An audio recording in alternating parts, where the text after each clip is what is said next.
All right, guys, back from the dead.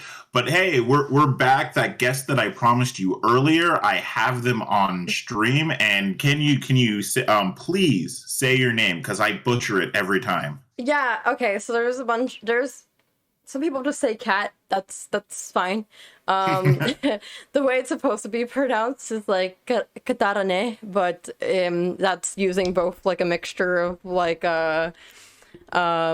enyes and also like the way that Europeans do the A with the dots on top. So if you can't do katarane, that's completely fine. KataraNaStrmz. Yeah, that's. I'm gonna call you Cat. I'm gonna, It's okay. Like even my own partner is like, oh, we're gonna have on cat.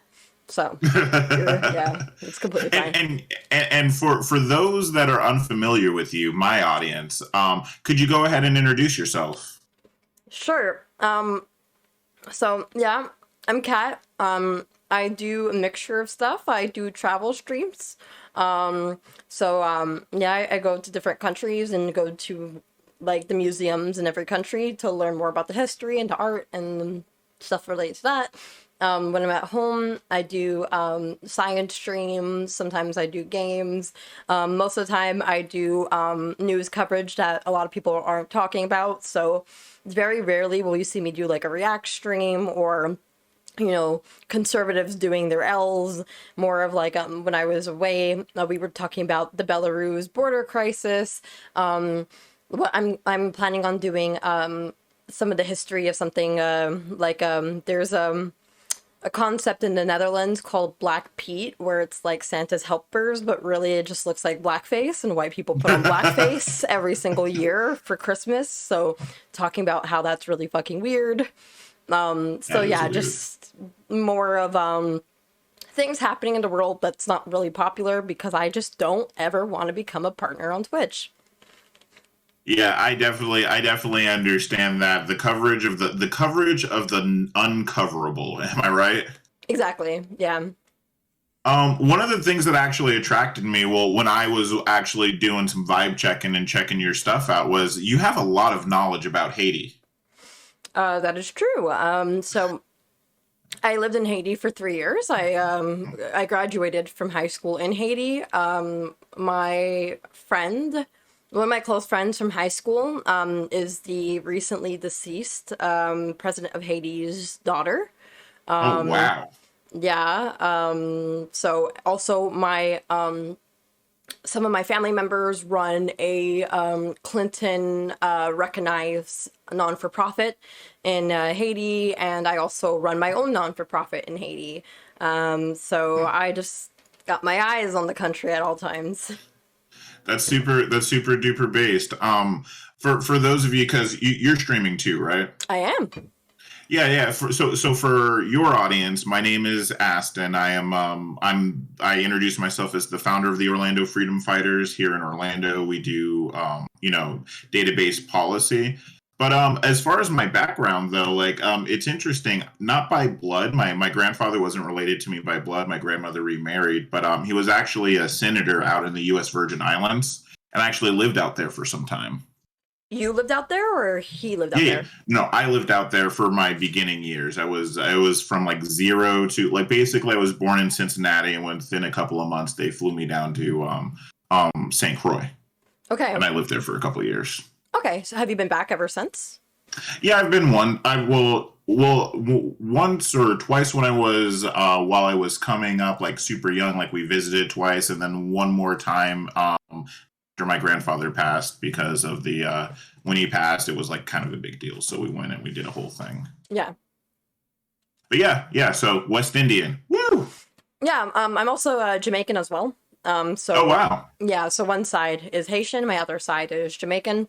So yeah, I'm not sure if you know much about like the big migrant groups that left the islands during the 50s, 60s, but half of my family ended up in Toronto because that's where all the Jamaicans went, and other half of my family ended up in Montreal because that's where all the Haitians went. Do you ever when you visit or you're amongst them, do you ever get the shade for being a statesider? um, like when I go to Okay, like when I go and visit, do people ever say like you're not that great of a Haitian because like you actually live in North America? Well, yeah, I mean that's the implication, but they say it is more of a jest. Like I always get called stateside whenever I'm around. No, I haven't really caught much of that. I think a lot of times, in Jamaica, it's very, very understandable that, a lot of us live in Toronto because I guess when the British independence was happening, like when Jamaica was gaining independence, a lot of people were like, oh shit, this is our last chance. So a lot of them left.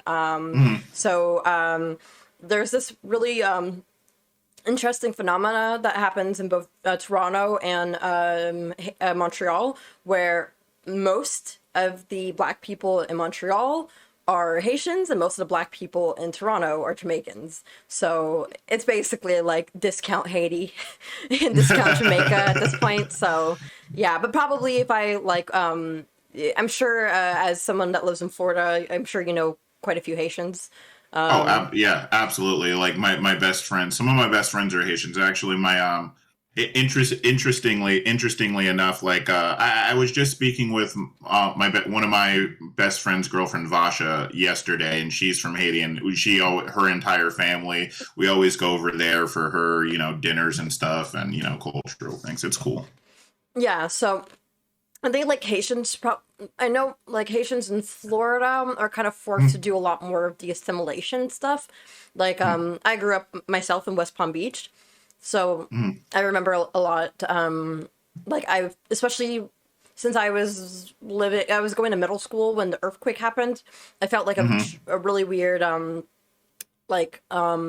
requirement to try to like distance myself. Like, oh no, like. No, I'm not like a refugee Haitian. I'm another Haitian. And at some point, because of my facial features, I just was like able to claim being Dominican instead. That, So yeah, that's interesting that you had that response. I feel like because I went to UCF. So there's a lot of there are a lot of Haitians out there, and I don't think that anybody ever had that kind of refugee feel because there's such a large part of the UCF population. You know what I'm saying? So that nobody ever really like kind of I've never heard that before, like somebody looking at them like they're a refugee or something. That's crazy. well, I guess it was because there was like a whole table back when I was in middle school of people that were refugees. Like we all Oh wow. knew that like, okay, they just got here and the earthquake just happened and none of them speak English. So also there was already like a lot of requirement for me to differentiate myself from groups all the time because the same area I was living in during the market crash of '08, my area used to be like one of those places where like no minorities lived, and if you did live there, like you basically have to talk exactly the way I did. So once a lot of the people from like the other parts of Palm Beach County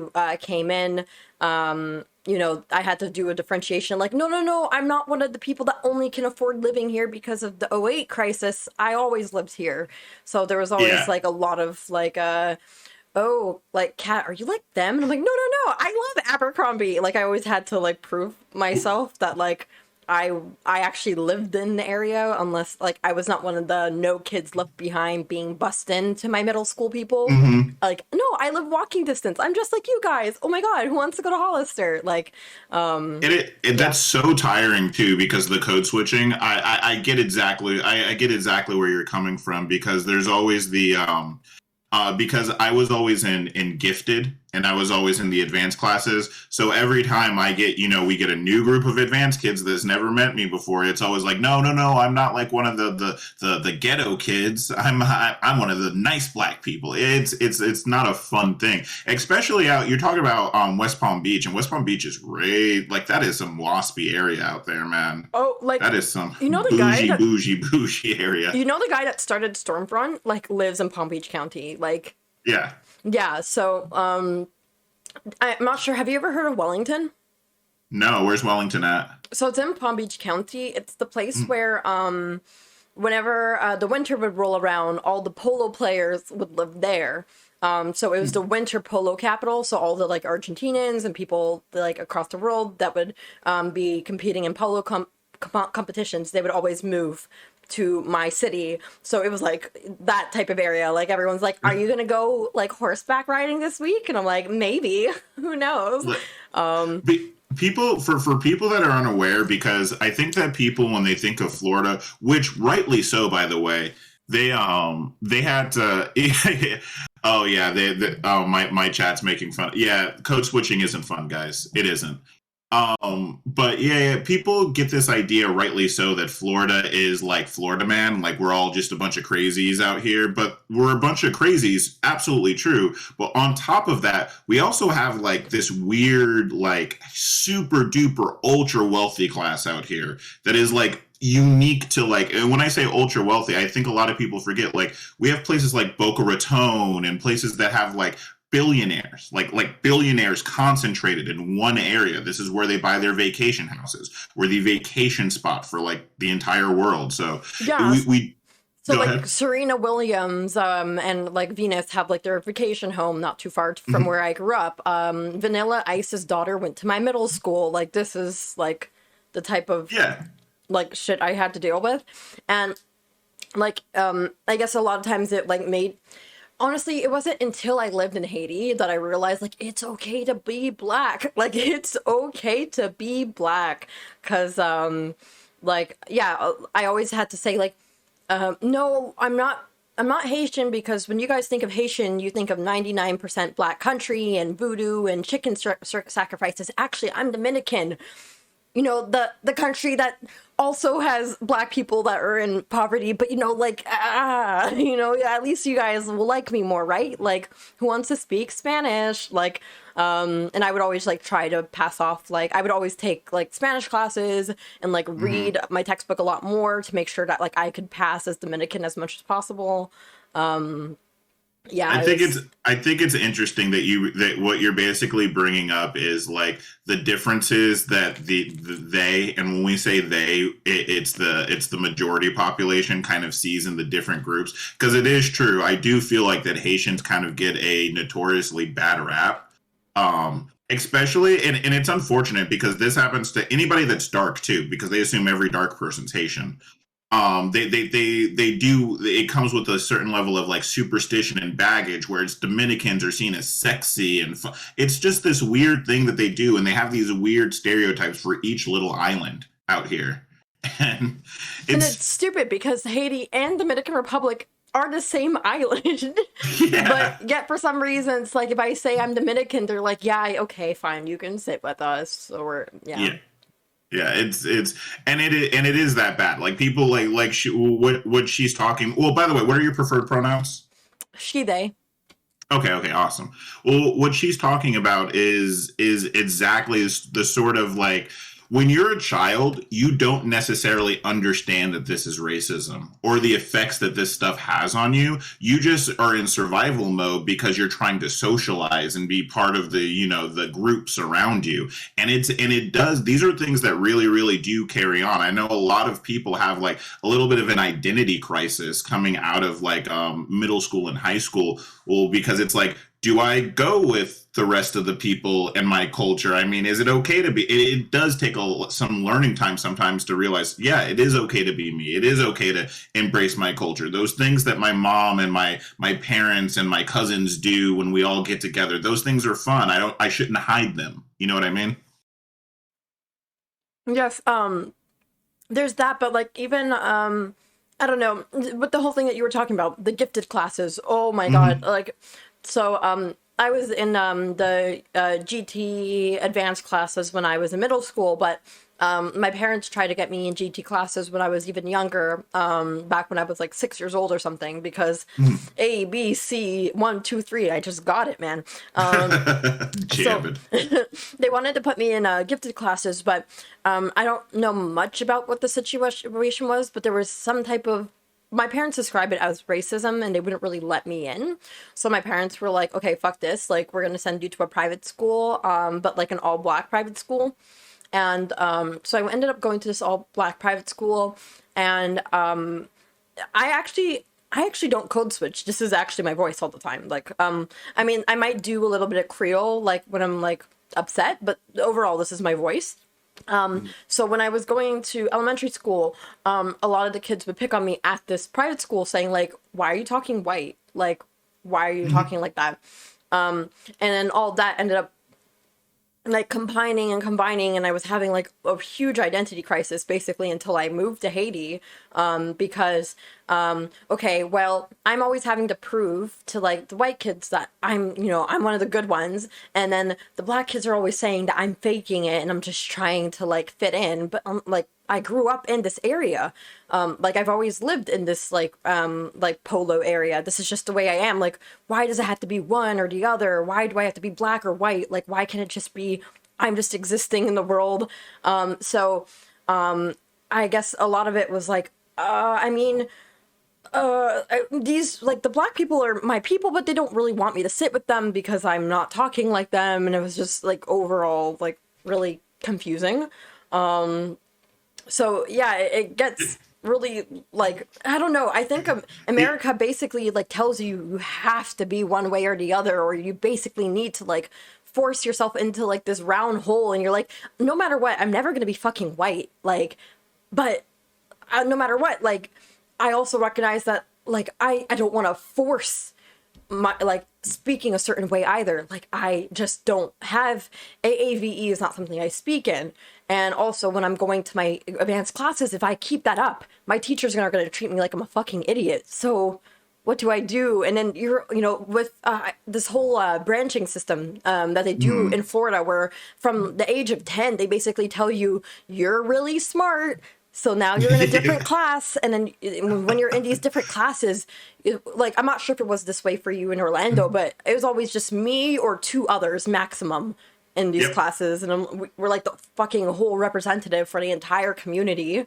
And then the best part is too, if you get to be now you've gotten into the high end classes, you're one of two people that look like you in those classes, and heaven forbid you do well and achieve very highly in those classes, because then you become the school's prize donkey to like toad around every time anything happens. And they totally know it too, because they'll treat you one way when they're handing you awards, and like they'll be like, here, look at this, look at our prize, and they want to always take pictures with you. But then as soon as the pictures are done, they stop caring about you completely. Like there's zero interest. Your whole job was to just show that the school isn't racist, and they have this achieving black person like some sort of like emblem of honor on them. It's very dehumanizing. Ooh, I got that mostly in university. I think that's honestly the one thing. Like, okay, so I moved to Haiti when I was 15. It was by myself. My parents, like, still lived in the States, but me and my parents just weren't really getting along. So they were like, you're kind of annoying. You should move to Haiti. And I was like, okay, I guess. So I lived in Haiti for the 3 years. But I think, like, when I first got there, I was pissed. And at the end of the day, I think I'm going to die mad. But I think there's something really, really good about like coming of age in a like area in which you don't feel like you have to prove like who you are intrinsically. Yes. Like when you're in a classroom and it's like the one white kid that sticks out. And it's not even like a classroom, let's say like the one I went to where it was like an all black school, but I always had to prove that I'm, you know, I'm still black enough to be here. But like in the school in Haiti, like every AAVE doesn't exist with Haitians or anything like that. All of us were from basically the same background. All of our parents were trying to get us to do the same thing. We were all trying to get the same thing because, you know, no one in Haiti is trying to drop out of fucking high school. Like, no one's trying to be cool. No one's trying to drop out of high school. Everyone knows that if you fail a class, you know, your mom and your maid are going to beat your ass simultaneously. So there's just like something nice about like, I'm Haitian. That is what I am. I don't need to even prove myself. Okay, what do I like? Who am I? What do I like to read? Like things like that. It was really nice. You know what was interesting about that is I felt like, so what you're experiencing, like, first of all, it was a little alienating for me when I go to St. Croix because they do treat me like I'm stateside because I am not, I am too white. And then and quite frankly, this is my real voice too. So I know in circles, as soon as I go in circles, I have the same problems. It's like, hey man, who are you? Are you a narc? But well, I got to experience that when I traveled. When I traveled and I was in places where I wasn't people that looked like me were the majority. Every time it's like, oh man, I forgot I was black. Like you legitimately just forget that there's this thing that you're constantly reminded of when you're in American society. The like and it whether it be like am I holding up the white standard with the white people so that I can be like, palatable to them, or whether it be like I'm not black enough to hang out with like, the people that for lack of a better term, the people that didn't get out of the poverty cycle. You know what I'm saying? Mhm. So it is something, and this goes into something that I actually wanted to speak with you about, which is you're probably tired of hearing this discourse at this point, but I want to talk about the bread slur. Okay, the bread slur, yeah. And it's because one of the things that I try to talk to people about is the reason why I feel, and maybe you feel differently, and this is why I wanted to have somebody with a different perspective on it.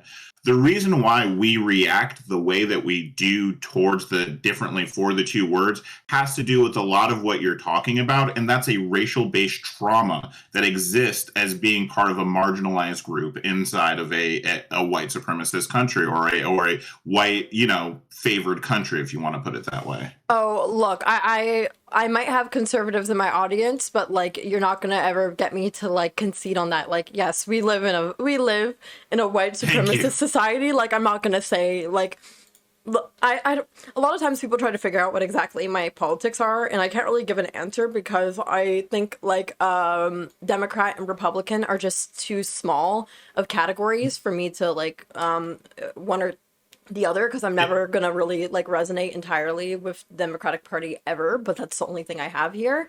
But yeah, we You live and in me a both, sister. yeah, You and me both. we live in a fucking like white supremacist society, and I don't know if you know of I don't know if you know of a show that I used to go on where they were called like All Black Everything.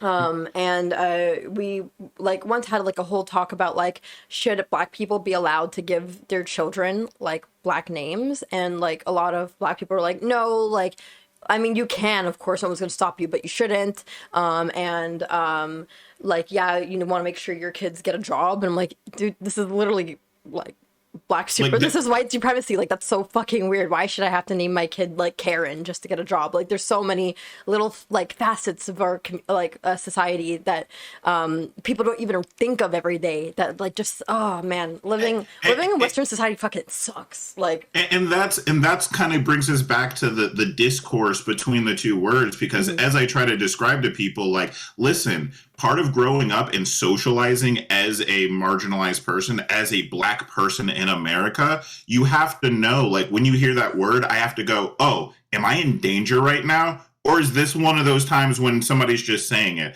Because my life may be in danger. And you live in Florida, you know exactly what I'm talking about when I'm saying places we can't drive, places where we have to be very, very careful about what's going on around us.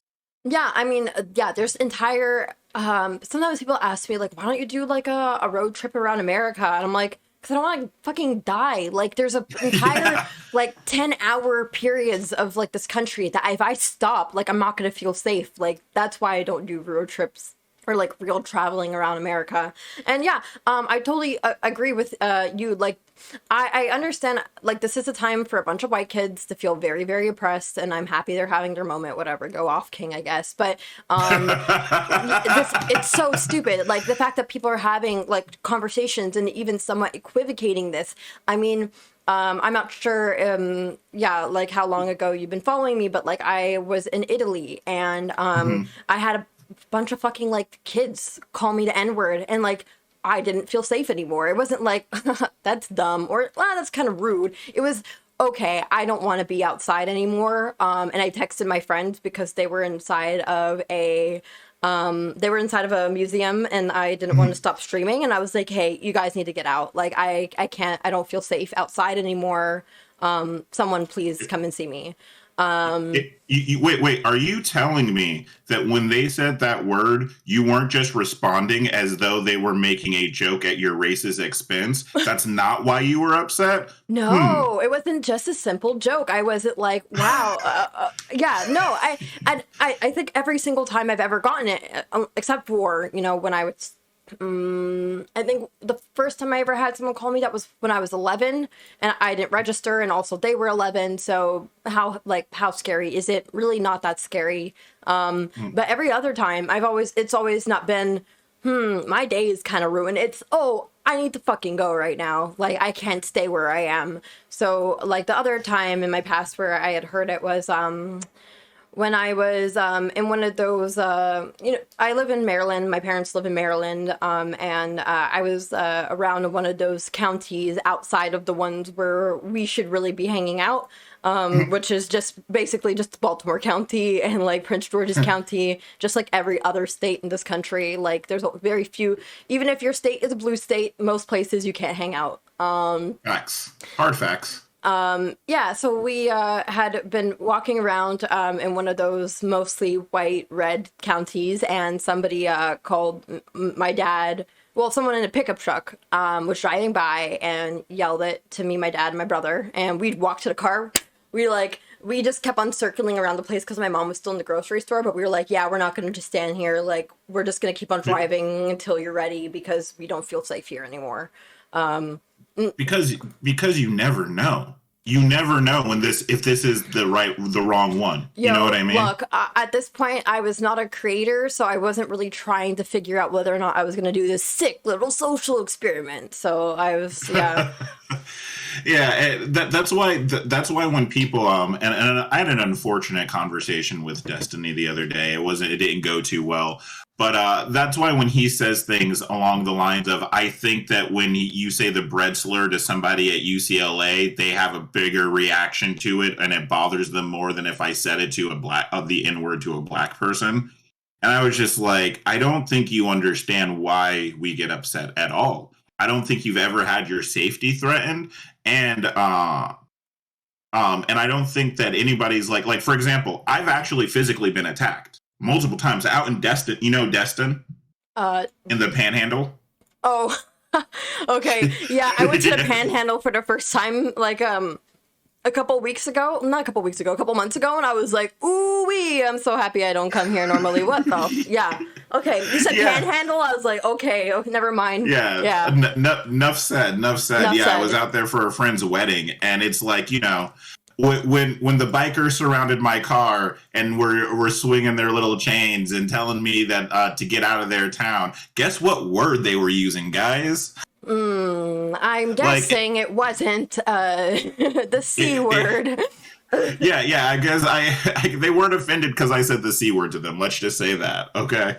But yeah, it's fun, and what I get frustrated with, though, is what we're describing, and I think it's kind of important to talk about, is racial-based trauma. And it's okay, by the way, audience, if you guys happen to look like us and you happen to feel sometimes a little uncomfortable, have you ever maybe had a panic attack after you've heard something like that? That's okay, because this is a mental health thing. Understand that this is like a scar, a trauma that goes across everybody that happens to be the same color of us in this country. Yeah, I think there's a lot of I think this is kind of like where we can even think a little bit about things like intersectionality, and I think there are like things that there's some things that people will receive as a result of some of their choices, let's say, like in terms of who they date.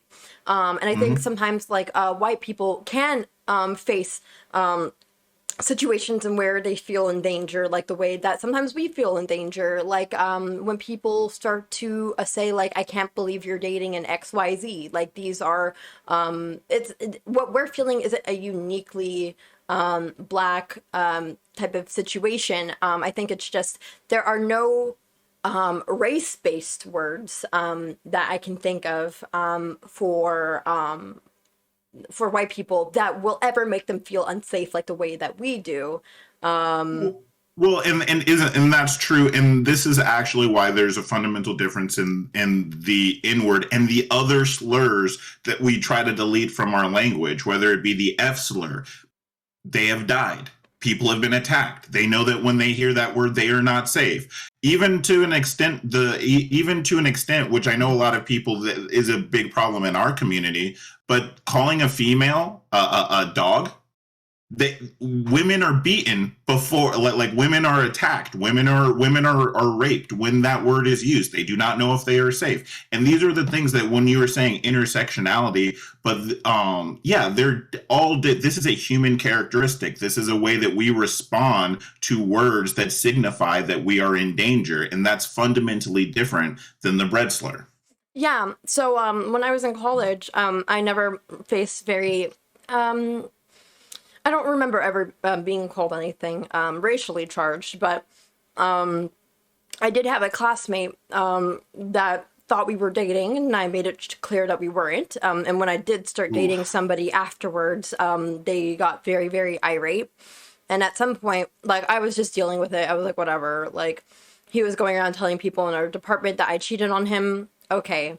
But then at some point he sent me messages calling me a bitch and saying, I hope you get R-worded, and like I hope you like get AIDS or something. And then that was like, yeah, we're done here. Like, I had to report it to school. I had to make it clear that like he's not allowed in any building that I'm in, because like, sure, there's other types of language. There's already like problems. That was already a form of harassment. But once you put in that type of stuff, I'm now afraid for being in the same space as you. And yeah, this is the way things go. Like there are words that are able to get the same type of reaction as the N-word, that aren't just reserved for Black people. I mean, even for Black men. Honestly, I don't know if this is just me, but I feel like if I were to ever be called boy, I'd be like, ooh, I'm not safe right now. So fun fact. So one of the, by the way, this is a real story, and this is why Angelina Jolie is the realist. Okay. So, I actually grew up in Volusia County. I went to DeLand High, and as you can imagine, that's right next to Daytona Beach. And so when I was in band, what we used to do for fundraisers is we would fundraise by working the Daytona races, right? Well, if you guys don't know what type of crowd tends to go to NASCAR, and young little me in a bubble that my, parents put me in to not think about racism, you go out there, you get called boy quite a lot, right? And I kid you not, this isn't a true story. While I was out there, Angelina Jolie, and at the time she was dating Brad Pitt, were out there too. And she actually said, as the dude was calling me boy, if you call him boy one more time, I will have you removed from here. In fact, here, what is your name? You're helping us for the rest of the day. Like, get out of this situation. Do not deal with them. Do not interact. And to this day, I'm like, wow, you're actually a cool person. I never thought, like, you never know which actors are kind of virtue signaling and great. But no, she really did that, and that was actually really, really cool of her. And yeah, that's the hostile situation. You never know, and you are called boy all the time, especially in the South. They call you boy a lot. I think it's just, honestly, I think that's absolutely fucking befuddling as well, that like your school, like, do they not know what kind of people go there? Like, why are they sending out somebody? The KKK marched with my band in the Christmas parade, so yeah. What? yeah, this is the thing, like in DeLand, and we do the DeBerry Christmas parade, and the KKK likes to show up. My history teacher, funnily enough, came out and screamed like Santa doesn't believe in slavery to them. Yeah, it's a whole thing. I think Florida is such an interesting state, because like the dichotomy you get, like, I guess just I guess a lot of people say like Florida is not the South, right? Mhm. Because, if you're someone that's from Miami, it's not the South. If you're from West Palm Beach, it's not really the South. But, like, once you get to, like, Panhandle and Daytona, you're like, yup, it is. Well, Yeah, it even still is. even even even down south, like you're on the Miami side, and that's the fun side. But if you go on the other side of Okeechobee, no, sir, that is not a fun area to be. You know what I'm saying? Like we have these incredible, like outside of our like the blue areas, which is Miami, Orlando, Jacksonville, Tampa. Like those are the center of like the big cities. We have a lot of rural area, and in those rural areas, I mean, this is we Florida famously like is not a is a spot for the Klan and for the KKK. I talk about oftentimes on my stream. One of the things that I work on as far as the Black Lives Matter movement is I do the Hall of Injustice, where we put up the pictures of those that have been killed at the hands of the police. I work on the massacre wall, and Florida's got 3 massacres in it. And these are, like, race-based massacres Yeah, or police or... no, race-based massacres. So the Ocoee massacre was over a guy trying to vote. Rosewood was Rosewood, which is in Tampa, which was another one that was just, again, these are race-based massacres, and there's some working ones too. I forget the guy that did the Tampa cigar factory. He did a massacre of his workers, which was intermixed. So there were white people involved in that massacre as well. Okay, yeah. And I think, like, right now,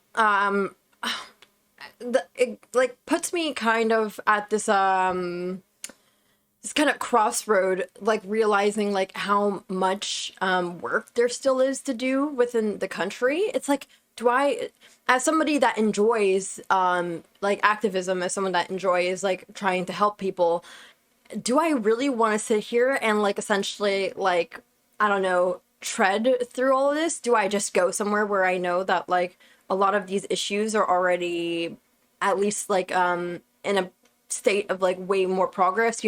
As I said, as someone that was as active as I was in university, I feel like, let's say if I would have just gone to maybe, I don't know, University of Florida, I would have had a lot more racial issues. But, Montreal being, I think at this point, I think it's white people are less than 50% of Montreal.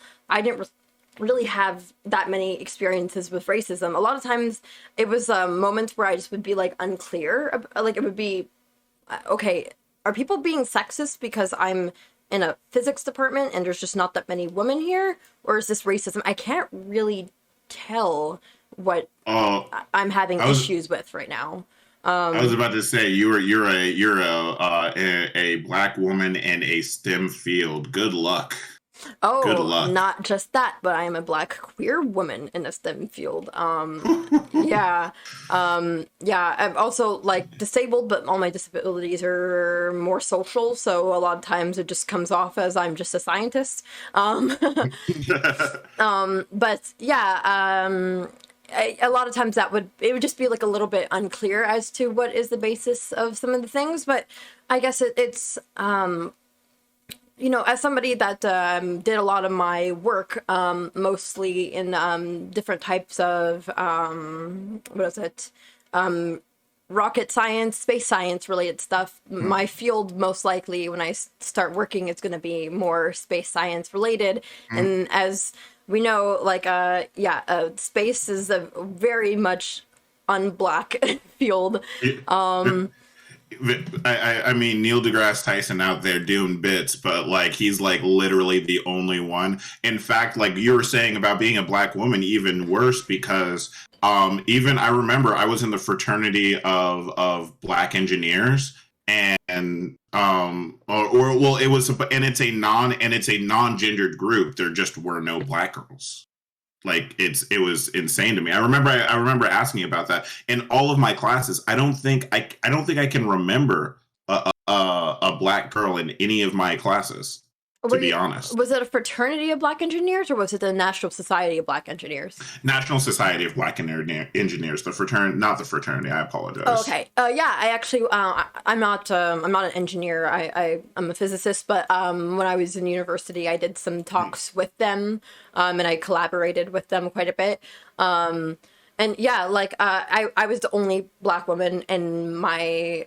So I started off school in 2016. I finished in 2021, and no one was ahead of me that was a Black woman, and no one started that was a Black woman during my entire time. So that's great. Yeah, actually, so UF actually just handed out its first nuclear physics degree to a Black woman, and is this a bachelor's? Huh? Is this a bachelor's? I didn't look into the degree. I just remember the announcement. Okay. So I don't know if this was a master's level or a bachelor's level, but I believe so. I love when schools do that and they're like, "Look at us." I'm like, "What?" Like I find it adorable. It is so cute when they do that. When they're like, "Look, we're giving a physics degree to our first Black woman," and they want everybody to, all the libs to like soy and be like, "Wow, progressive." I'm like, it's 2021. Like, what do you want? They may as well have been up there saying, "Hey, can you show us your teeth? Look how healthy these gums are." You know, it's like I swear that they're like they put us on display. Like it's just a disgusting feeling. And yeah, like I said, I think this was like 2016, 2017. So yeah, I mean, one of the reasons why I decided to go into physics was because I saw Jedidah Eisler get her PhD, and Jedidah Eisler was the first PhD holder, like a first Black woman that has a PhD in astrophysics from an Ivy League, and I was like 26. She got it in 2015.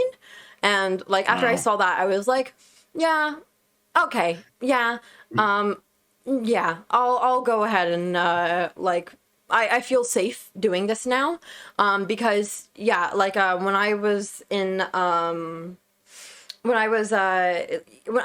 my parents that I wanted to be an astronomer when I was what was it, when I was like 12 or 11, and my parents like it was like for a project I had at school, and my parents were like, "Oh, you want to be an astronomer? Go ahead and look up and see how many Black people are astronomers." Wow. I did that, and it was like 12, and I was like, okay, I mean, okay, I get it. Your parents had a very different approach than mine did, but I definitely feel that, though, because you know what's really funny, too, is I want people to understand, because I'm seeing some comments, like, I get that people think that is this an interest of Black people, maybe that's not why they're represented thing, but you have to understand that Black people, Black women specifically, put men on the moon. Like, those calculations were done by Black. There's never not been a willingness from our culture. It's an acceptance of who will give us the accreditation. I mean, I cannot tell you the amount of times you can look in, you can find like a great scientist or a great achievement, and there'd be a Black woman behind it that had some sort of influence in it. And it's really just, I just hate that when people try to reduce this argument down to, oh, we don't want to do this. We want to do this. I grew up wanting to be an astronomer. She grew up wanting to be an astronomer. We're right here in front of you. This is what we love. And we're very much telling you that we are intimidated by the fact that we don't feel like we belong in these spaces. Yeah, I think honestly, so that's in the long run, my goal is to do more. My goal is to usurp Neil deGrasse Tyson as the person that people think of when they think of Black people doing things in STEM. One, because I think he is really annoying, but also because I think we need someone that's younger, and yeah, a plethora of things. But I gotta ask you why, right? I gotta ask you why you hate him. Well, why you don't like him? Why is he annoying? Okay, so I think he really much embodies like the STEM bro type of mentality, which is, I guess, is fine, but a lot of the like not as much of like the discussion, but kind of the like looking down upon people that don't know things. And I think this is just a general issue that like a lot of people do in STEM. But I think as a STEM communicator, you don't. That's not like something that you should be doing. For example, like in earlier this year, I did a debate with somebody that was a flat earther, and I spoke to somebody from my team because back in university, I used to build rockets with a team, and I asked somebody that worked on something called flight performance that. I asked somebody from Flight Performance, hey, could you actually come on to talk with me before my debate so we can have a conversation about why the Earth being flat wouldn't work for your particular section of the rocket? Because essentially his Flight Performance's job was to figure out, based on the worst case scenario, where exactly will all the pieces of the rocket land if something were to go wrong. And we would have to give these calculations to the organization that we were working with for our competition, because if it goes too far out of a certain radius, then they would not allow us to launch the rocket, because now it's getting into civilian territory. It could potentially kill people. So like that's a really great way to show that the Earth isn't flat, because here's somebody working at not the federal level, because a lot of times people are like, oh, like, you know, NASA is compromised and all that stuff. So if I would be able to have you on, I could say, look, there's little like 20-year-olds that are working on things that prove that the Earth is flat. That the Earth is round. And this guy that I knew was like, no, this is a waste of my time. Like, he's just dumb. And I'm like, and that's fine, I guess. You're allowed to think that the guy is just dumb, but now if you're a science communicator, that's not, you can't just take that elite, like, everyone is stupid, I don't care if they don't understand, like, attitude, because we need people to go and speak in layman's terms, or just to make sure that people are understanding all these things. And I think I feel like Neil deGrasse Tyson sometimes does a little bit too much of a like get to my level idiot. So sometimes, you know, I saw him live in DC, and he had done a talk, and in the middle of his talk, he posted a tweet that was like, oh, flat earthers have never seen this type of eclipse before, or like this type of moon before, and it's just like a sliver like shadowing onto the moon rather than, you know, like a circle. Like that's just like, haha, flat earthers dumb. But I think too many scientists do the, you're just too stupid to understand. And I think like there needs to be more conversation, especially. So I agree with this. I agree with this take so hard, and I didn't think I was going to initially, because I actually, you know, I'm a fan of Neil deGrasse Tyson.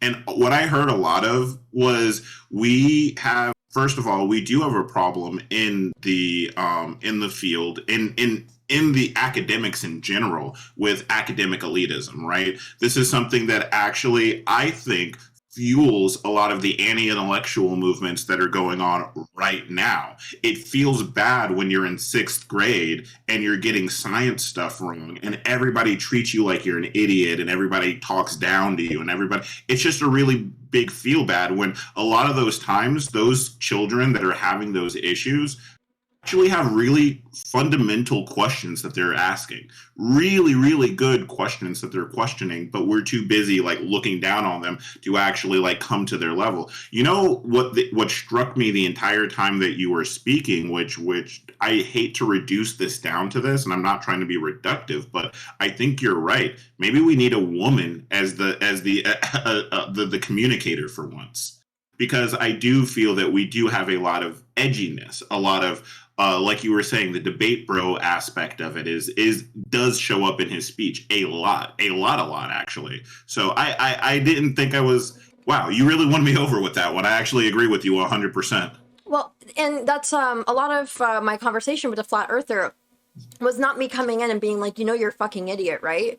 And even if that's if I think he's the biggest dumbass in the whole world, I think too much of our debate sphere, political sphere, and maybe just general sphere is that a lot of people want to get dunks, they want to get clips, and this is just not really something that I am motivated by. I think I froze. Did I freeze? Okay. No, you're not frozen to me. Oh, okay. That's fine then. Yeah, I think too much of like the debate sphere just kind of wants to show us all as we just want to get like dunks on people, and I think a lot of it's you want to entertain your audience more than you actually want to have a discussion with the person that you're supposed to be having a debate with, and I think that's generally a problem because if you really do want to do a net good, if you do want to move over to Overton window, if you do want to make sure that people are taking something away from your conversation, then I think it's better to approach things more as a conversation. And then perhaps after you realize that this isn't going anywhere, sure, you can do your dunks. So in my video with the flat earther, I asked him for a good while. I was like, can I understand a little bit about your science framework? Can you explain to me what exactly, like, why do you believe the Earth is flat? How do you explain some of these things? You say that there's no way that the ocean could stay in the volume that it's in unless the Earth is flat. Can you explain to me what gravity means for you? Because, I mean, I could have just come in swinging, everything. And when I look at my YouTube video, it says, wow, Cat got fucking bodied by this guy. And that's not my goal with a conversation with a flat earth debater. A flat earther is not to win the conversation. My goal is to make him leave the conversation just asking a couple more questions, and perhaps it can lead him somewhere else. I don't care about winning when it comes to this conversation. It just, because everyone that agrees with me is going to agree with me, and everyone, like, I just want people to ask a couple extra questions. That's essentially all I want. Maybe in political stuff, maybe I'll be a little bit more of a donkey, but when it comes to science, science is not for dunking. And this is an incredible truth, and I actually do agree with you. This is why I hate the politicization of science, especially you're seeing with over all this COVID stuff, the anti-vax stuff, and then the flat earther stuff. Is there's this really big like, hey, let's do this for like, let's do debates, and Vosh said this actually on his channel, and I'm glad as a debate bro he admits this, which is debates are not good ways of finding truth. They are not. They're rhetorically interesting, and they're primarily for entertainment. Sometimes they can be useful in showing you good arguments, maybe arguments that you had not seen before, and how to argue maybe your point, or if you've already shared a point with one of the debaters and you understand how to have that argument. But they are not ways that two people casually rigorously arrive at truth, right? And that I think is an issue of how we've kind of turned every form of discourse into a debate bros discourse. You know what I mean? Like anytime we have any conversation now, we've gone like, let's score points instead of like, let's figure out a solution. And I think that right there is speaks a lot to the growing hostility it feels, and the growing tension it feels like we see online. A psycho-socialist said in his video the other day, and this was really good, that that one of the ways that we can get over the othering of other people, the in-group and out-group forming, is if we have common goals, if we actually work towards common goals. And when we have these conversations, sometimes you have to ask yourself, are we working towards a common goal? Is the point of us having the conversation the same? Or is the point of this conversation just to dunk on the other person around you? Is the point of this conversation to actually answer a question, actually get to a solution? Or is the point of this conversation to make the other person look like an idiot? And I think that far too often it's the latter. You know what I mean? Yeah, and I think a lot of times maybe that's might add a little bit to I think this platform overall incentivizes a lot of like behavior that I just don't think is particularly useful. I think the platform basically incentivizes you to just do whatever a lot of performativeness, a lot of drilling up emotions that you don't truly have, a lot of even sometimes it incentivizes you to say things that incite anger, because anger will at least make you people click on your channel as opposed to other things. And I think a lot of times that can lead to why I like I don't get invited to debates all that much. I used to get invited to debates all the time, but I don't yell. I don't. Not because I'm very, very civil or anything. If I don't feel like yelling, I'm not going to yell.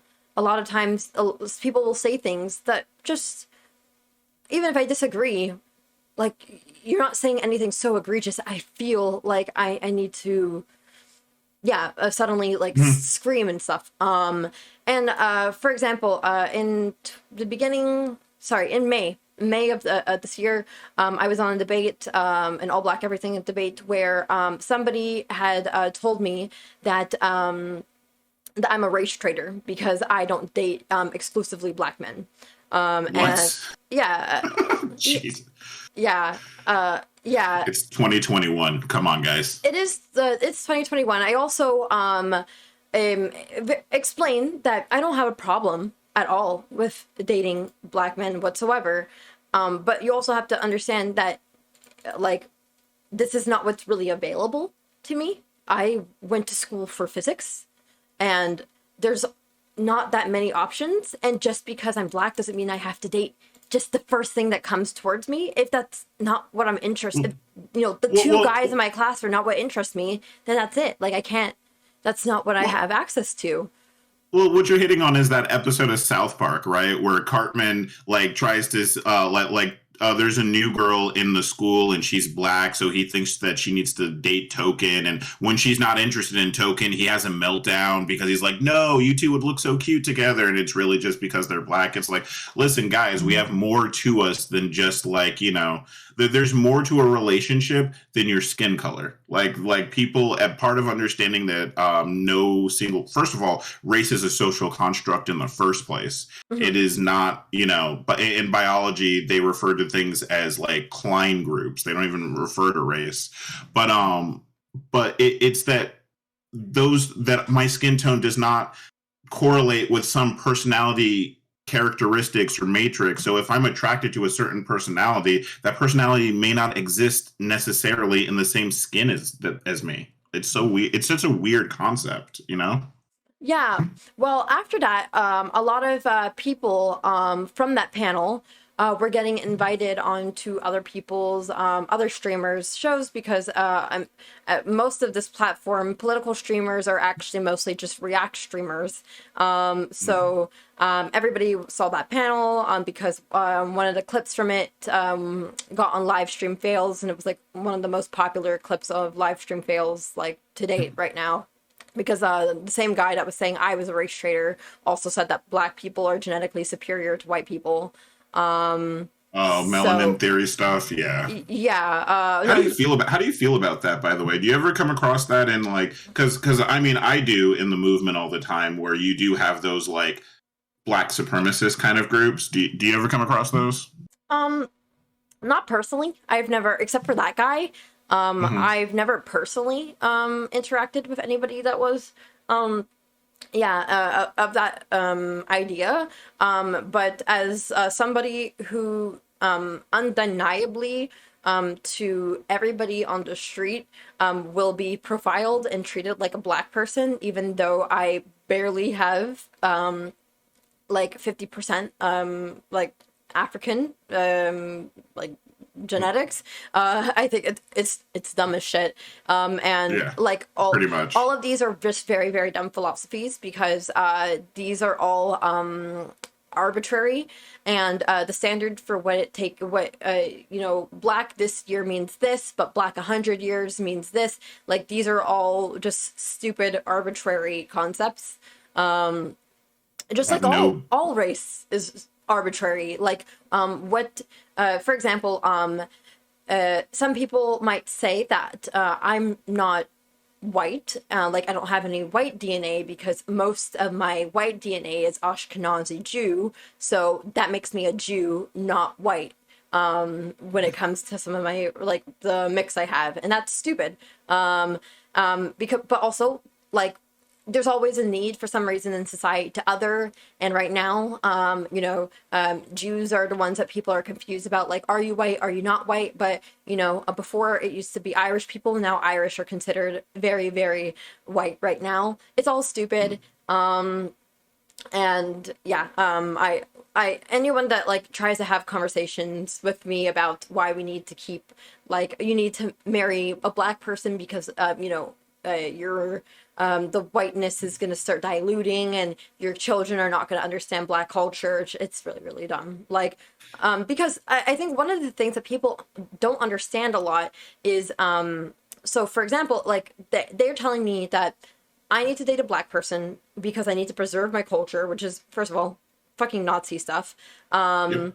But yeah, you need to make sure that you can teach your kids about the shared struggle and show them what it means to be black. And I'm like, well, what it means for you to be black is very different than what it means for me to be black, because I consider myself undoubtedly a black person, but I'm Caribbean, and the way in which my blackness is exemplified is not the same way that you do it. There are black traditions that, black American traditions that my family does not abide by. A lot of times when I watch, comedians and they say, oh, black people do this. I'm like, what are you talking about right now? Because I'm a Caribbean black person.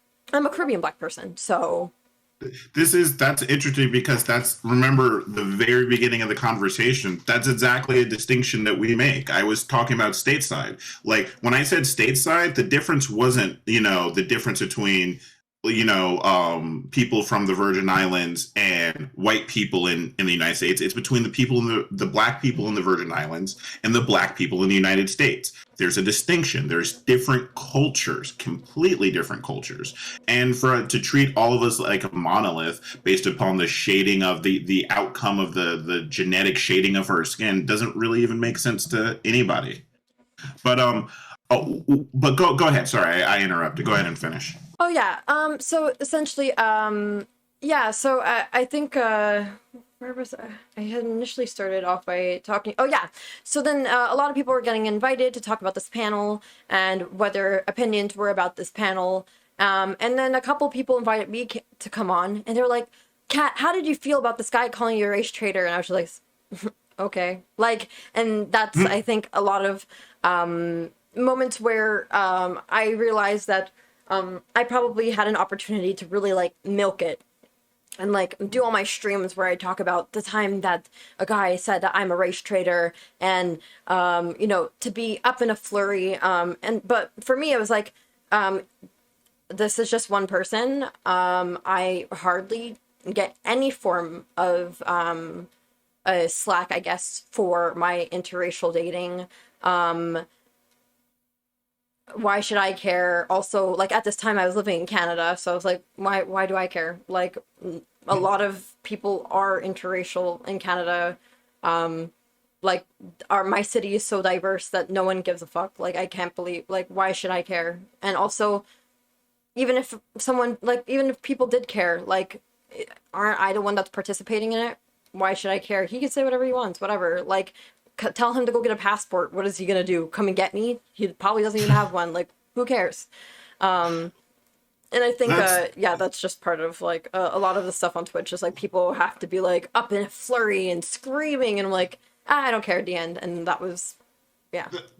Yeah, that's because people have different interactions. Like when people say, for example, you have like people call you a race traitor for dating outside of your race. Your experience with interracial dating and the consequences of it, even as a different black person than me, is different than me. Like for example, like my interracial dating when I was in high school, the girl's dad told me he was gonna, I was ruining white society and he's gonna shotgun me. Like that's a different, but not everyone gets that reaction. That's just it's just a flavor of what can happen, not what always happens. And they always expect everybody. I don't know. Well, that's the other type of tokenization I hate the rage bait tokenization. I hate the feeling that like they always want me to. They always feel like we're supposed to react this some sort of way every time some sort of racism or injustice happens to us. Like we're supposed to turn into some like caricature of MLK anytime we see any sort of injustice or something. You know what I mean? Yeah, yeah, and I guess it's like a lot of the times when people are like confused or they want me to talk about these things, a lot of people that are asking, requesting me are, people that like have not had to deal with any of this type of stuff due to, Yeah. their race.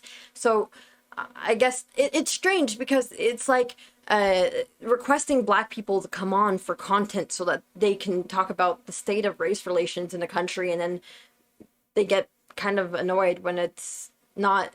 I'm not as interesting as a piece of content for them as they would have wished. It's weird at times That, because that's exactly what I mean by the tokenization of our struggle. Like I feel like it's like they just want to commodify like like our experiences, you know? yeah, and I guess a lot of that's the whole thing is like right now with all of these different types race-based things going on within or like the race-based conversations that we have on Twitch. I don't see anybody really like what are we gonna do about it right now? I think that's one thing that also gets me very tired in this space is like is are we just talking, are we just discoursing? Is like I think there's just a lot of talking for the sake of talking on this platform, and I think there's so little like praxis that goes on, and honestly I don't consider fundraisers really to be praxis, but man, I prefer fucking fundraisers over what we currently do, which is just nothing. Yeah, it That gets very tiring, I guess, because I guess as someone that has done like my fair little share of praxis, though it's mostly bureaucratic praxis, it confuses me how one can kind of yell at the wind so much and not really do anything past that. Well, that's the thing that I always found. That's literally why I started streaming in the first place, was because like I felt like whenever I looked online at the discourse, I never saw people like, for example, like you and I both have like you have your nonprofit in Haiti. I've worked. I have the Orlando Freedom Fighters is also a nonprofit. We've done mutual aid. I'm sure you've done all sorts of different things, but I never see that represented in the discourse online by people. I never see people that are actually it's like let's have these ideas and let's have these arguments, which I think are really important. Don't get me wrong, but it's also like what can we do right now? Like one of the things like how can we actually affect an area or affect change in the areas that so that we can move the needle in the right direction. That's one of the things I want to work on is actually like how can I capture like what needs to happen and how can I use this stream to capture like the right audience to push people to maybe do some actions that maybe be helpful in the future. What is useful information for the benefit of like what we can do next? You know what I mean?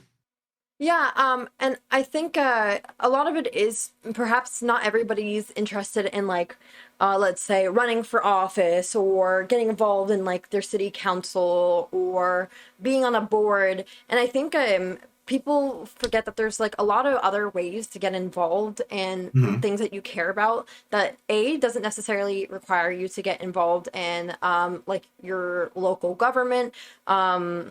But also like ways to get involved that like can be of interest to you, because the idea of going through, I remember back in university I was a part of a couple of boards in my university. For example, like I was the president of my student union, and hearing people like other 20-something-year-olds sit there and argue for 6 hours about whether or not we're going to change like the language of our bylaws to you know Anti-Anne's?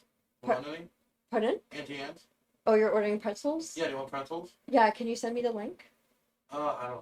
Do you want to do I'll do it. I'll send you the link. Okay. DoorDash? Yeah, I assumed. Okay, sorry. Um, yeah, so It's okay. I guess having those types of conversations, and if that's your only way that you know of getting involved in, like, let's say your university ecosystem is via like your student union, and you just are like, oh my gosh, they waste time. That's not what you have to do. There's always like different ways to get involved that can be of way more interest to you, and you'll like wake up every day and you'll be like, oh my gosh, I'm making a difference. Yeah. Yeah, especially like one of the ways, because I see know people out there asking, like, one of the easiest ways to get involved, that literally if you don't want to volunteer for anything, you don't want to go anywhere, you don't want to leave your living room, join a local mutual aid group. It usually is going to involve like a either a WhatsApp group or a Sling group or whatever, and just, if you listen to the chatter, see where the aid's needed, give when if you think it's a reasonable cause, give to the aid. Like, you literally don't need to leave your seat to help people in your community. Yeah. For example, one of the things I used to do every once in a while was I used to work with an organization called I think it's called Skype a Scientist. Mhm. And oh man, like that is like a What is great. that? Oh man, it's so easy. So you basically just fill out like a Google form, and essentially like different classrooms across the world will say, oh, we really want a scientist to come in and talk to our class about what does it mean to be a scientist.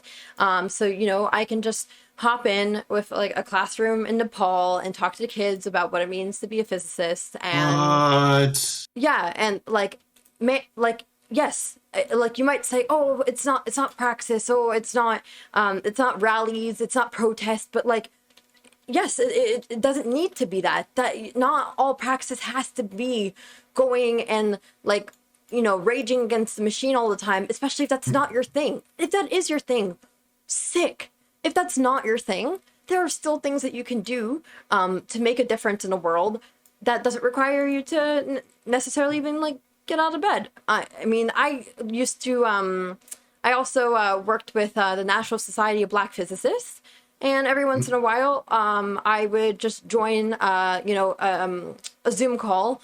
And one time I had a Zoom call with a school in like a random school in Georgia, and I was like I was still living in Montreal at this time.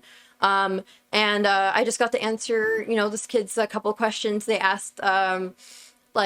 This is where also it comes in, where the science communication stuff.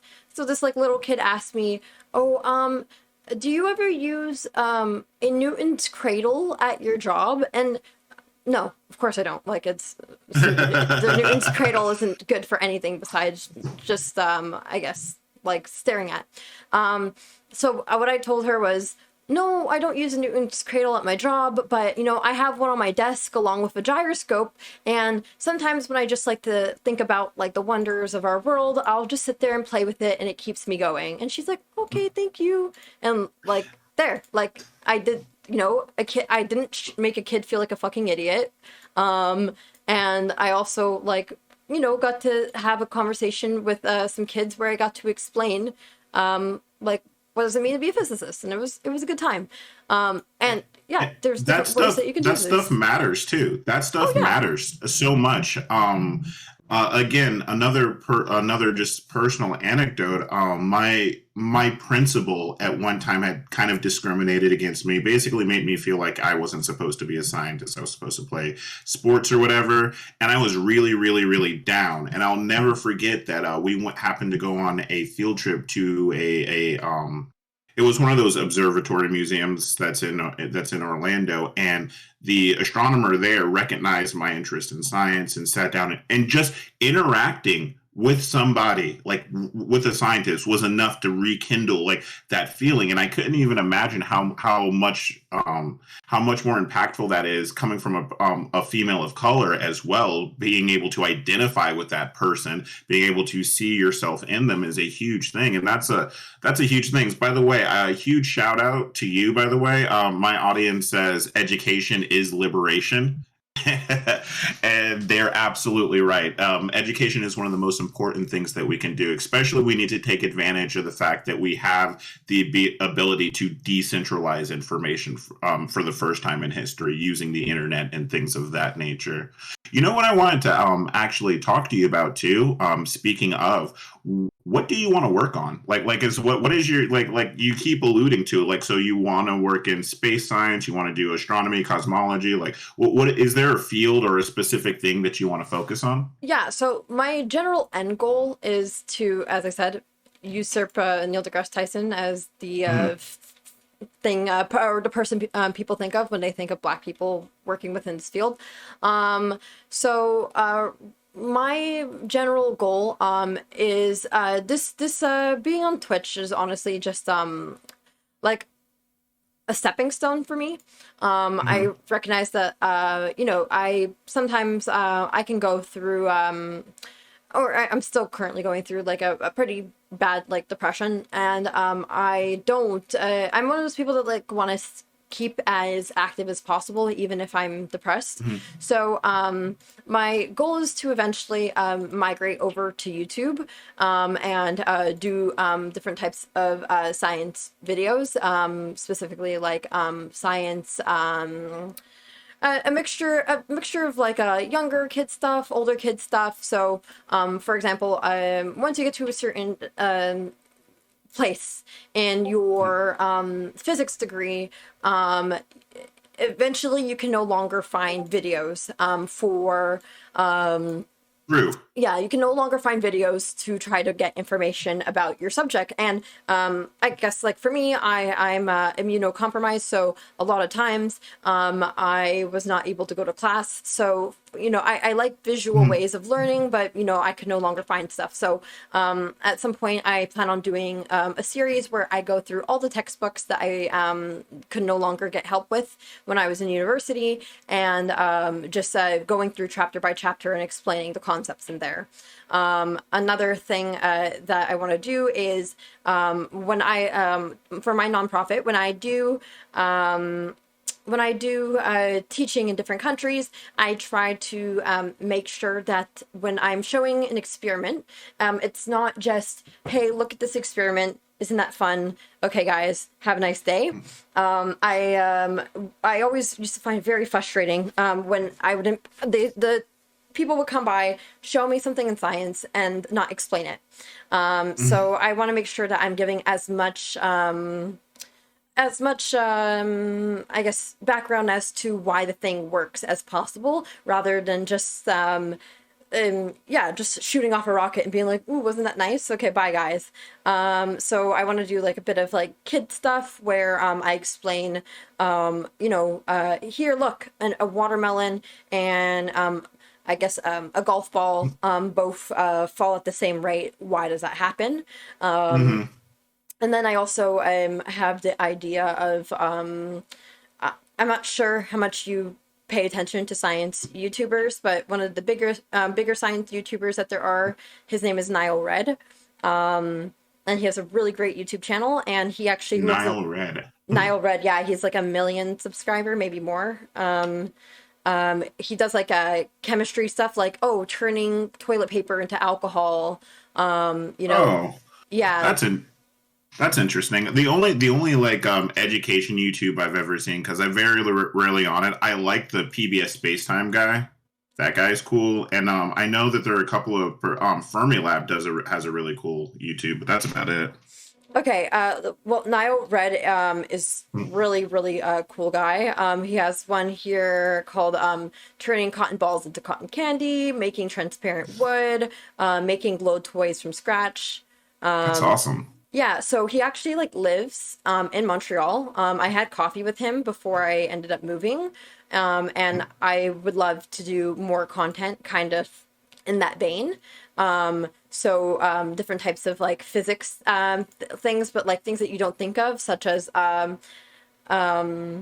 just like fun physics rather than always, because a lot of physics is speaking, theoretical, things you can't see.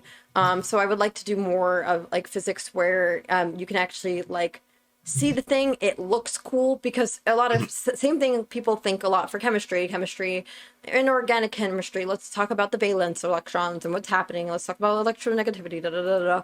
But yo, oh wait, he made Red Bull with no caffeine from scratch. That sounds cool.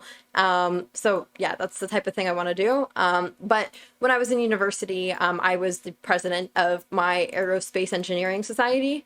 And not the major, but there was actually like an aerospace engineering like club where we would make rovers and rockets and stuff like that.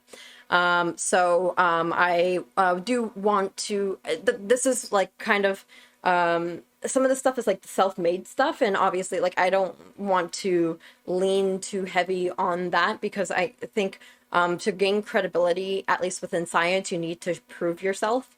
While I'm trying to get more of that, YouTube stuff going, I'm kind of in a state of limbo right now, where I'm trying to figure out, do I go back to school?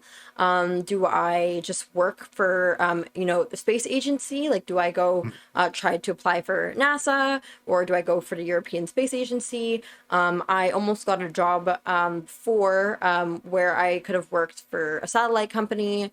I turned down a job for being the science fact checker for Associated Press. So it's like, which one do I do? Which one is the best one to prove that you're worthy of being the science communicator? I like it because it's like you're LeBron, and it's like, where do I go? Where will I play? Yeah, I mean, yeah. There's just so many different things I could do. Yeah. I really enjoy you, and I really enjoy I really enjoy your perspectives. I think that there's a lot of value in so much that you're saying, especially because the thing that really spoke to me is what you were saying about the textbooks and things like the doing. Basically, I feel like, and I don't know if you feel the same way, but so much in textbooks is so almost taught to you counterintuitively. Like it's never taught to you in the form of what question are you trying to answer? Like, what are we doing here? Like, why are we doing this thing? You're just kind of taught how to do these different like transformations, or I remember my Lagrangian was taught to me just for the sake of like, oh, this is just how we do it now. And it's like I literally had to go look into history and like why are we doing this, and try to understand it. And I think that so much of our teaching is kind of like based around that. I think that the like you were saying, anybody that can kind of create a visual out of it, create a this is what we're doing and why we're doing it, and get a hook, like there's a reason why we're doing it before we just show you the theory behind it or something. And that's a really, really cool way to go. If there are a lot of people, if you ever did want to apply to NASA, we got a lot of people over here working for there.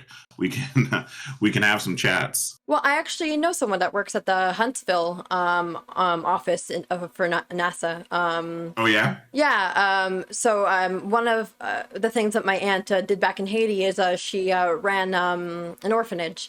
So a lot of people. Wow, based family. Yeah, yeah. That's honestly like, once again, where the whole idea of like. I'm gonna stay mad about the whole Haiti thing, but man, did it like teach me some really good things. So like the orphanage that she ran, there was people would come and adopt kids, and a lot of the people that would come by to adopt, oh my God, they were just like amazing people. Would come by and adopt, and one of the adoptive families ended up the husband worked for NASA in Huntsville. And I think honestly, like, that family likes me a lot, so I could always just say like, hey, what it do? But then it's always one of those things where it's like, oh, the job is good, but now I live in Alabama.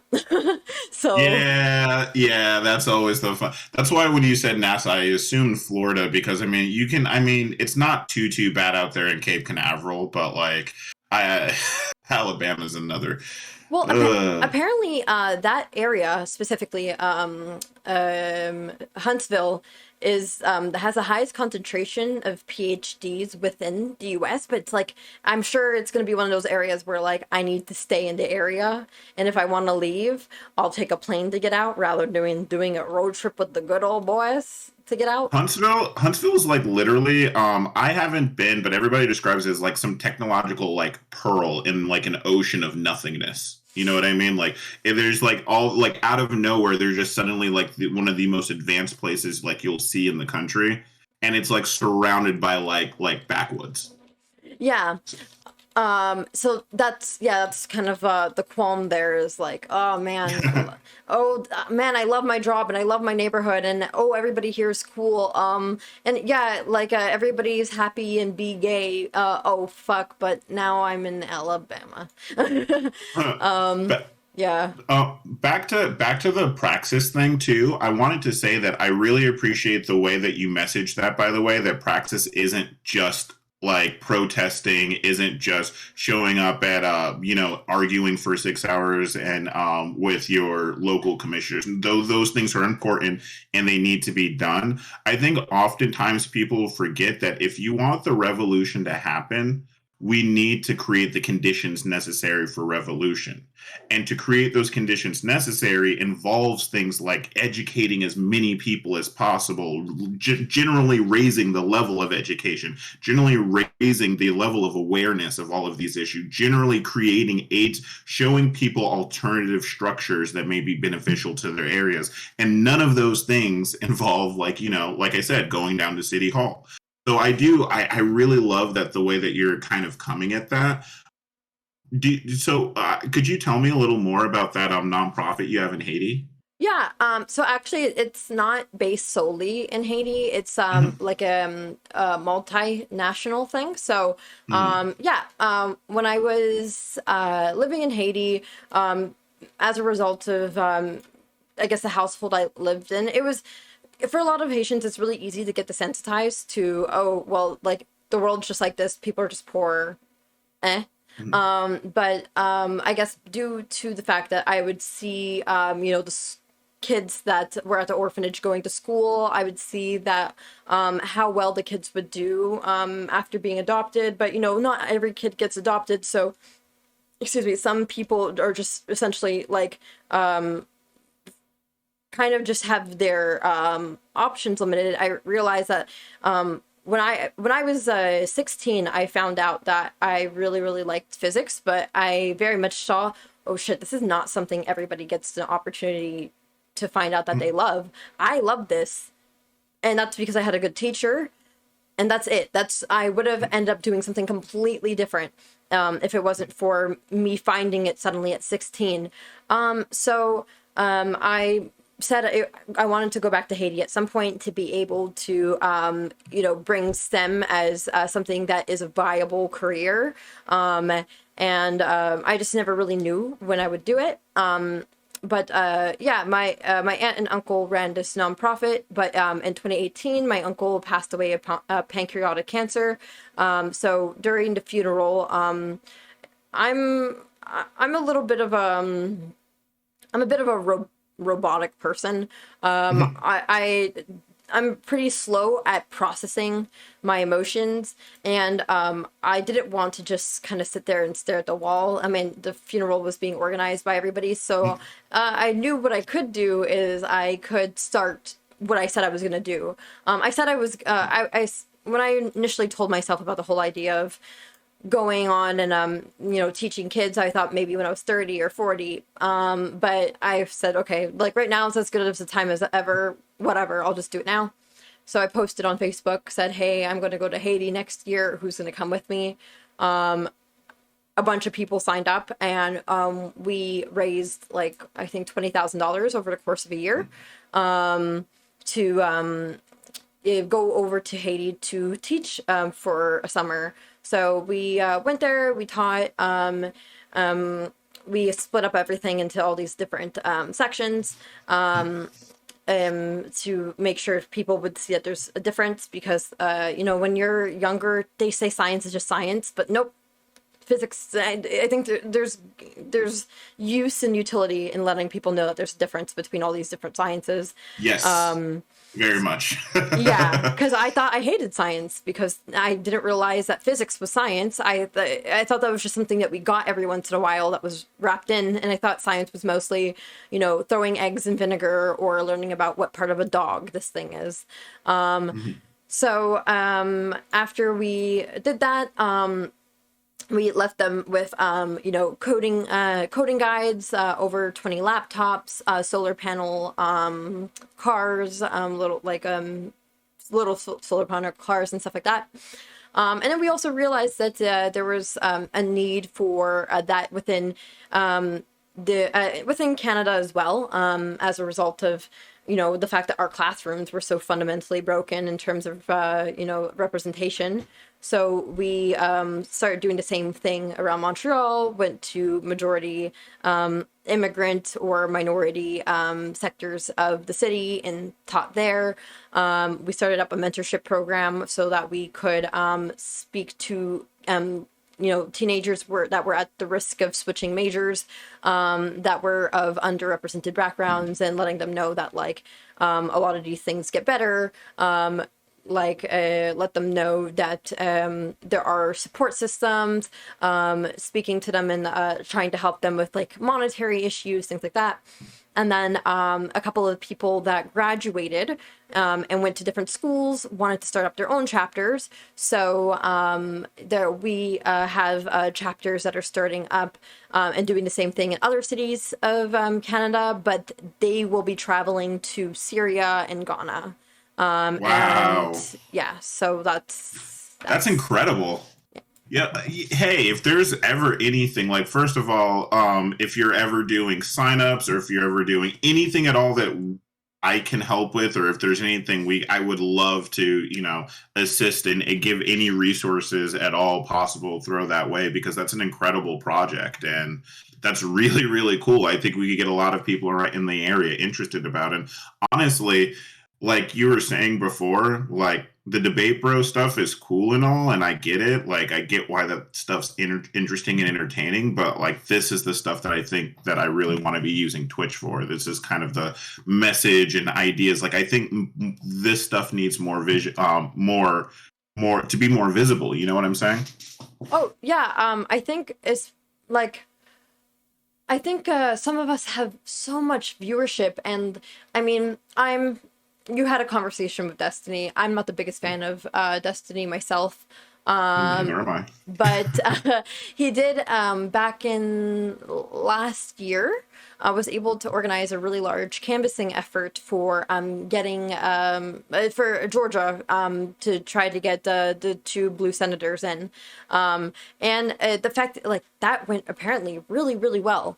And I think that there's just so many different creators that, sure, not every creator has the audience to be able to say that they somewhat even contributed to an entire state electoral race, but I think a lot of us do have the viewership to raise money that will actually substantially help grassroots projects. Dylan, my partner, raised almost $10,000 to give to the Trevor Project, and I think honestly, I think money's nice and all, but I'm more of a your time kind of person. Yeah. I prefer more time. And I think if we spoke more about some of these initiatives, we would be able to just get, I don't know, some of our viewers to put in 10 hours. If 1% of my total followers put in 10 hours for a non-profit that I spoke about, that's 100 hours worth of work. Do you know how much 100 hours means for some nonprofits? This is exactly what I'm talking about right now. One of the issues that we're facing is the fact that after COVID, the COVID lockdowns basically ended, and DeSantis basically made it known that he's never doing anything of the sort again. Capitalism hits, right? And what happens when capitalism hits is everybody goes home.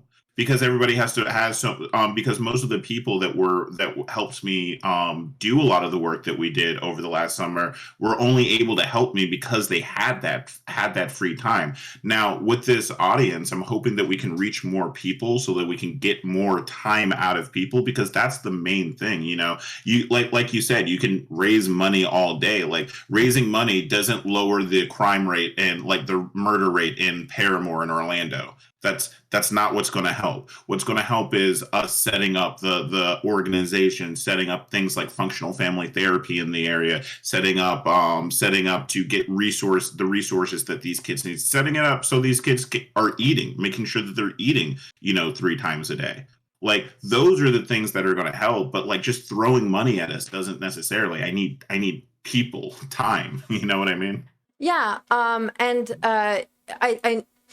I guess I was having a lot of that conversation with people last year about how well the BLM protests went, and how like that is a very unique phenomena. And it's a lot of times it's the fact that people finally had the time to do things like that that led to such amazing momentum. And I think it's unfortunate, but there might not be a chance for us to get that type of momentum again, because it's honestly, a lot of it has to do with when your basic needs are taken care of, you're able to spend more time focusing on how you're going to push the envelope and make your society better. And unfortunately, due to the fact that so many Americans are living paycheck to paycheck, a lot of people don't have time to take off like that.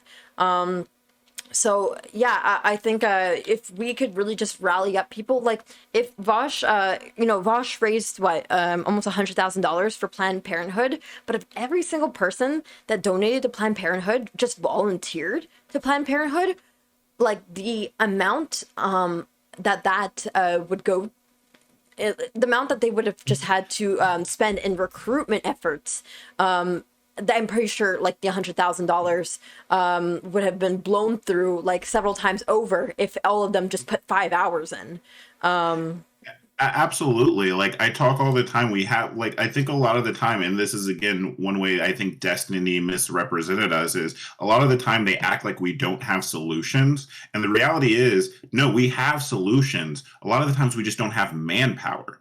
Like, I don't have the ability to implement those solutions because I don't have we don't have the people to physically be there. And like you were saying, money doesn't always get you there, Oh yeah, I honestly would prefer having amazing volunteers.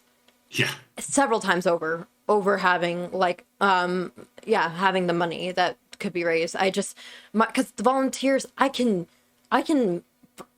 look for sponsorship with all those people and make so much more money from getting sponsorships or getting like some types of like donations from companies, or just doing like a really good fundraising effort in which we're able to build like community morale, rather than just having everybody give me a couple of dollars. So yeah. Well, I always tell people, instead of giving me dollars, I'd really like it much more if you helped me pick up some trash. Like, help me pick up some trash in Paramore so we can clean it up. Like, that would be so many of the people, like, for example, and honestly, that too, I don't know how you feel. I don't know if you've seen this opinion reflected, but it appears to me that a lot of the people inside of the marginalized communities, the communities that have been devastated that we're talking about, feel a disconnect between the protests and them, because they feel like a lot of the times we're out there marching and saying all these nice things, but then nobody's actually coming into the community and doing things like cleaning up or helping watch children or helping like take care. Like, these are the things that they actually need, but we're so busy. Like, they make I don't know how it is. Again, my experience isn't universal, but here in Orlando, City Hall is not in the nowhere near the neighborhoods that are not in a good situation. I would bet that in most cases, City Hall is not in a place where there's a majority Black area, right? Oh, so, never. Yeah, exactly. So what do you think that looks like? And I'm going to say this again, and I mean this not to be facetious, but a lot of the BLM protesters are white college kids. What do you think it looks like when a bunch of white kids show up, say that they're talking about our issues in front of an area where we're not? Like it doesn't it a lot of the times it rubs the communities the wrong way, Oh, which is why I would love for you guys to, when I say I would love for people to come out and volunteer more and actually give to those communities. yeah, so I don't know how I forgot about this, and it completely just like it popped back in my head, and I should have spoken about it. So for the last year plus, I've been working with a nonprofit that does just work for the Black community within Montreal, and Mm-hmm. I was allocated, or I was working mostly on prison justice stuff. So my job was to put together a report about the state of the Quebec justice system, and also speak to people that are currently in the Quebec justice system and ask them what do they need, and yeah, just things like that. And a lot of people had we're not getting. First of all, I had a lot of skepticism when I first started doing this work, because they were like, "Oh, is this going to be like 2016, where a lot of people are suddenly interested about like Black lives, and then as soon as it's not hot anymore, they just move along?" That's exactly what happens. Yeah, so like, okay, like you're a college kid, or like you're not just doing this like, because this is hot right now, right? And no, like no, I just want to know about like what's your life like, yeah, it was just really interesting holding this job, because I realized like, yeah, there's a lot of disconnect between what people are advocating for and what the people that are in prison actually want, because I think a lot of it. I think a lot of the problem with some of the movements are, let's stop more Black people from being killed. But I think when we talk about systemic racism, a lot of times it stops there, where people say, "Oh, did you know that Black people are will get longer sentences than white people?" Mhm. But then like there's very little going on to actually have a conversation about like how can we help people that are currently in prison. So when I'm speaking to people that were currently in prison and talking about philosophies like abolishing the police, there was so little conversation going on where people wanted to speak to actual people in prison, that the idea of abolishing the police seems completely incoherent to a lot of current prisoners, Mhm. because they're like, wait, what? Like, then who's going to take care of my area? And I think for a lot of people, I think the best advocates for some of our social justice causes are always going to be people that are being directly affected by the system. And if it's a bunch of, Portland suburbanites that are advocating for a position, and they don't even think to talk about the people that are affected by this position, it sounds like a really weird type of allyship. So it was via the conversations I was having with a lot of prisoners, where I was able to speak, one, to convince them that abolishment of the police is not a crazy idea. And then I was also able to find out myself that I think a lot of middle class people are able to kind of think about police and prisoners in this abstract form, where yes, they should not be in there as long as they should. But, if someone says, "Oh, a prisoner is loose in your neighborhood," everyone's clutching their pearls. Everybody thinks that this person's going to kill me and my family. And it was like via speaking to people that were imprisoned that I like started thinking more about like them as being like actual humans, as opposed to humans that are politically salient for me to bring up. So I became like really good friends with a lot of the people that I would have to speak to, because I would interview them and ask them about what's it's like, what kind of human rights issues are you having? And it was like, it's the first thing that, like, it was the first time I ever thought, hey, why don't we talk more about the situation within the prison and not just everything up until sentencing? So I ended up starting up a legal action fund and a release fund. So Oh, like, wow. yeah, so the Legal Action Fund was to help. In Quebec, you can get like a bunch of different things paid off, but there's certain things like appeals that don't get paid, and different types of legal processes, and as well as the reentry package was like to pay for like 3 months worth of mental health costs. That's incredible. Thanks. The mental health cost, it was like creating a job bank of like a list of companies that will be willing to hire you no matter what your record is. It would give a cell phone to them for when they come out, because a lot of people come out and they don't know how to reach anyone. About 2 weeks worth of clothing that actually fits them, because they just get the clothes that they went in with. But a lot of times the people I was working with would be there for like at least 10 years. A lot of times they don't fit their stuff. There was one guy I was on the phone with that was in there for murder, but it was like a self-defense murder, and he was in jail since before I was born. Jeez. So Yeah, and it's so sad because whenever you work with those cases too, oh man, that I would want to talk to you more. I You would are like to talk to you more as well. you're a fantastic person because you're working on all these things. That's like I feel such a similar kind of I don't know how to explain it. When I kind of came to the issue of Black Lives Matter and I started seeing all the systemic issues, like you're saying, I did kind of see that whole like that kind of top down view that I think is kind of problematic with actually. Because you see all these big systems, you make all these arguments about how they work and how they need to be adjusted. I cannot tell you how much of my opinions have changed from actually just interacting in the communities that I'm talking about. Like I get so frustrated with we have all these we have about 15 different prison reform type groups in Orlando. We have you have my group, Peaceful Orlando. You have all these different groups, right? And I don't see any of them.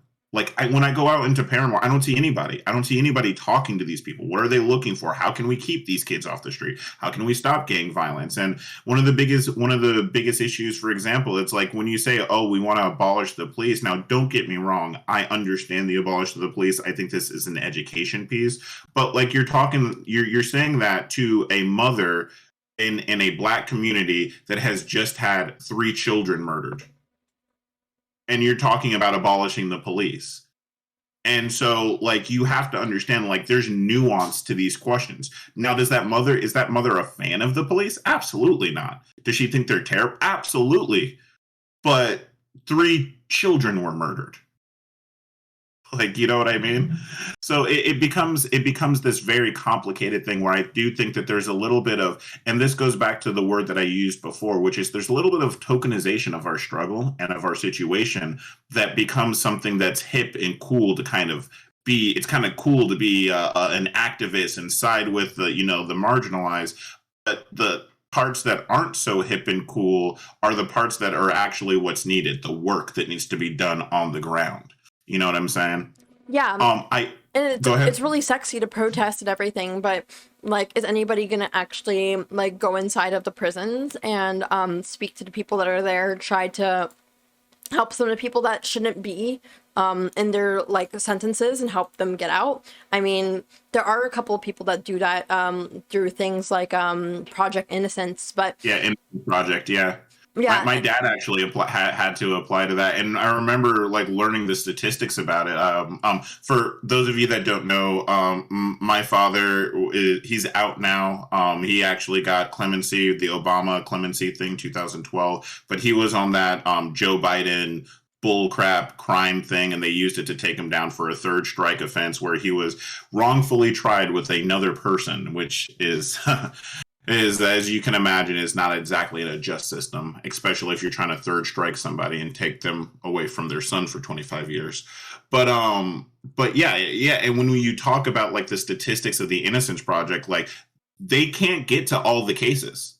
They can't. There's no way. They literally have way more like the few people that the people that they get out is such a small fraction of the cases that they're aware of, where there is clearly some where there are clear issues. There were clear issues of justice where people were wrongfully imprisoned. It's sickening actually when you look at it, and nobody's like sitting down and talking about what does this look like. I mean, if I'm in prison my entire life for something I didn't do, I lose connections with the outside world. Even if I get out, what happens when I get out? Say you do actually you are able to appeal my sentence. Say you are able to get me out. Say I was wrongfully in prison. What do I do now? What do I do now? They just drop you on your head when you get out of jail, you know? Yeah, I mean, I was working with one guy that was in jail for murder, and one of the jurors, yeah, one of the jurors had said that no, I don't think this person's guilty, and apparently they were peer pressured into voting to put the person in jail. Afterwards, they went to the judge and said, I was forced to say yes, but I didn't want the person to go to jail, and it wasn't a mistrial. And now he's in jail 9 years later, and he's just sitting there, and he's gone to like national newspapers, and yeah, it's just a whole thing. And the other guy, he had stab wounds like on his back, and he said, yeah, like it was self-defense, and so I've had to like help file these people under like the Innocence Project. But yeah, it's I don't know, who knows, will they get out, will they not, I don't know. Yeah, exactly. Hey, so I'm running a little late on my stream, so I am gonna have to turn down now. Did you want to plug anything before we went? Oh, sure. I also asked my chat to see if they had any questions for you, but Oh yeah. See, yeah, let's do questions now, because I actually have to leave at 6. I'm actually going to do an interview with a local activist, so oh, okay. Small world. Oh, perfect. Yeah, I guess while I'm waiting to see if I have questions, but yeah, if I don't, that's also okay. My name is Katarana, or if you say it properly, it's KataraNe, or Katarana if you don't want to do that, or just Kat. Somebody from my chat saying that you should have Josie Rose on at some point. Josie Rose is I can give you her handle. She does research at like a trans rights institute. Yes. And yeah, she'd be great to speak to. Somebody said, I don't know if I have questions. I just want to see more of him. LOL. Thank you guys. But yeah. I'm a new streamer by the guys for you guys that are on and can you say your name one more time, because I love how your name sounds even though I can't say it right. Sure. Katarane. It's gorgeous. For those of you guys that don't know, I am a new streamer. If you guys could, I would plug myself, give me a like and a follow. I thank you guys so much. I actually went from, I think 48 followers to 53 in the span of just this interview. So I thank your audience so much for doing that for me.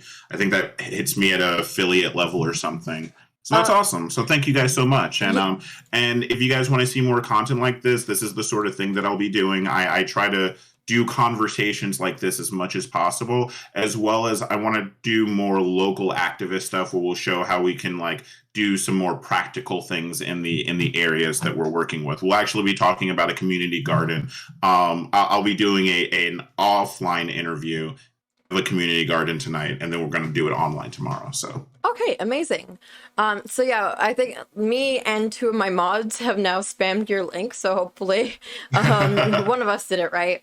Yeah, and then yeah, for me, yeah, I'm a physics graduate. I currently live in Maryland, and I am a triple citizen. I do science stuff, I do politics, but mostly the news that your other favorite streamers will not be covering. I do traveling so that I can, yeah, just I can go ahead and show people the way that other countries operate, but also how other countries are not perfect either. And yeah, I also just do sometimes whatever the hell I feel like doing. So if that means sometimes I just rant about, I don't know. Recently, I like ranted about like what was the fucking movie? Horrible Bosses and why it hasn't aged very well. No one cares. I was just something I felt like doing. hey, And if you ever want to do ranty media takes, I'm always around. oh, I'd love to. I mean, I didn't end up doing it, but I had watched what was that movie? Judas and the Black Messiah on a plane. And then I went ahead and I did extra stuff afterwards. So I went and I looked into what was it? I looked into more of the person, the FBI infiltrator into the Black Panther Party. His name, yeah, the guy that got Fred Hampton Assassinated, yeah. So I watched his like final interview on stream, and then before he killed himself. Jeez. yeah, well, it was actually released the same day that he killed himself. And yeah, watching that was very interesting. So if at any point you want to talk about Judas and the Black Messiah, or if you want to talk about sci-fi, because my chat hates it when I talk about sci-fi, because I don't watch it like a normal person where I say I really liked it. Like I finished Dune and I came out complaining about the aerodynamics of all the vehicles rather than... That's like that. I do that all the time. Whenever like I tell people all the time, when you have like a science brain, like you have to really work to suspend your disbelief about how things work all the time when you're watching it. Yeah. Oh, I see that you just got a raid. Congrats. Oh, thank you. Yeah. Hello, Raiders. So, yeah, I guess everybody missed our interview, so they probably don't have any questions for you. But apparently, some people will be contacting you in the future to see if you would like to come on to their film podcast and, yeah, stuff like that. So prepare for a couple people to reach out to you. Yeah, yes, I am a boomer because I don't acknowledge the raid. Thank you guys. Thanks, Heem. Hey, while you guys are here, do you guys have any questions for her? Since you guys are raiding, I would love to get some questions in.